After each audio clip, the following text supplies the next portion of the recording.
17ª edizione del Sacro attraverso l'ordinario e parte con un evento speciale realizzato in collaborazione con Mito Settembre Musica, che quest'anno ha un focus sulla Turchia, e con il Museo del Cinema, il Museo Nazionale del Cinema. Siamo al Cinema Massimo, l'evento capiterà questa sera alle 23 al Cinema Massimo ed è la sonorizzazione dal vivo, eseguita dai tre musicisti che adesso andiamo a sentire, di un film turco del 67. Lascerei la parola a loro. Carlo. Very happy to meet you. It's actually Alex's idea to put this little band together for the live soundtrack of Kilink Istanbul'da. Alexander Hacke, this is Carlo Finland, and Trudy in Unruh. And we are playing a live soundtrack to a movie, a Turkish movie from 1967. It's a very trashy production of supervillains and superheroes back in the 60s. And in fact, it was so trashy that the production back then, they couldn't afford their own musical soundtrack, so they just stole the soundtrack of the James Bond movie, You Only Live Twice, that came out in the same year. And so now, about 45 years later, this movie finally gets its own original soundtrack, played by us live. Yes. Actually, we were also specific about this movie to bring this specific background together, because I think this is the first time the two of you also play together about this trio. We want to also more specific one. The first time we were asked to do this was for a special festival in Berlin for the final celebration of the Ramadan feast. So we were invited by the Museum of Islamic Cultures in Berlin to do something for the program, and I decided that this movie would represent Islamic culture in a proper way. And and lately, since I've been involved with that movie, Crossing the Bridge, and with Hacke, I turned out to be some sort of ambassador for Turkish culture, even though I don't speak any Turkish, and I like it very much, but I don't think I'm in any position to really present it. But in this case, I love that movie. I love my friend Khan, and he happens to be Turkish. He doesn't speak any Turkish either. But Biraz Türkçe çok az ama biraz Türkçe. You can just pretend you don't know. Usually I sing through my vocoder and then you don't hear. And the Turkish music is a lot about percussions, and the best percussionist I know is this gentleman here.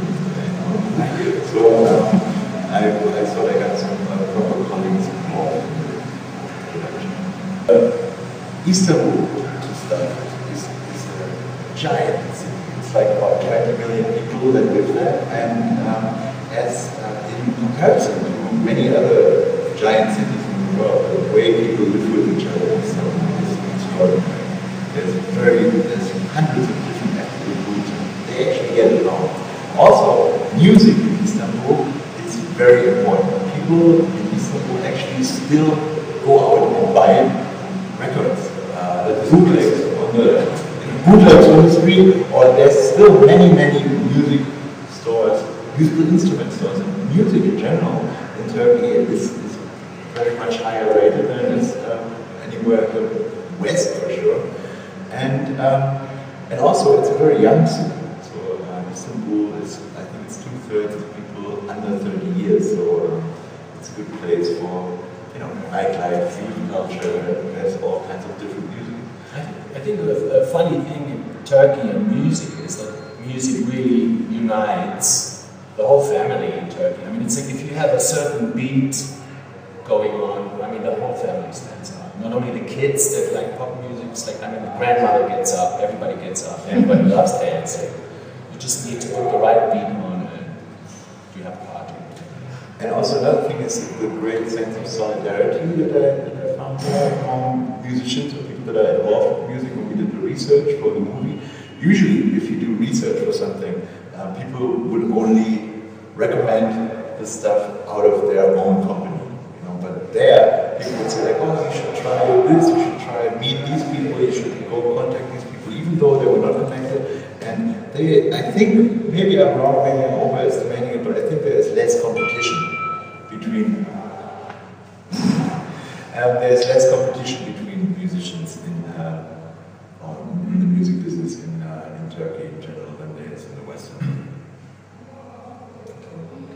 Okay. We are curious about your suitcase, your recording suitcase, and you were in Turkey with the. Yeah. Can you just tell something about your method? I'm pretty much bored with recording in regular studio situations. Nowadays, it's very easy to just like get equipment, put it in a traveling suitcase, and walk around and do recordings everywhere, pretty much the same way you are interviewing us now, with a little video camera that you can just put up everywhere. You can even use the light that we have here. 20 years ago, you would have had a proper camera, lots of lighting equipment, and everything. And it's the same way with music. You can produce music everywhere now, which also is a problem because, like for recording studios, that's why they're all dying. Because most of the pop music that you hear, the charts now, is produced on a laptop by two guys in their living room. And of course also it's a bad thing for musicianship in general, because most of the stuff nowadays gets done with computers. So people that can actually play instruments are not, they don't get a lot of work anymore. But we're using the good and the bad, for our purposes. Use the enemy, one of the main rules in anarchism. So that's what we do. Okay.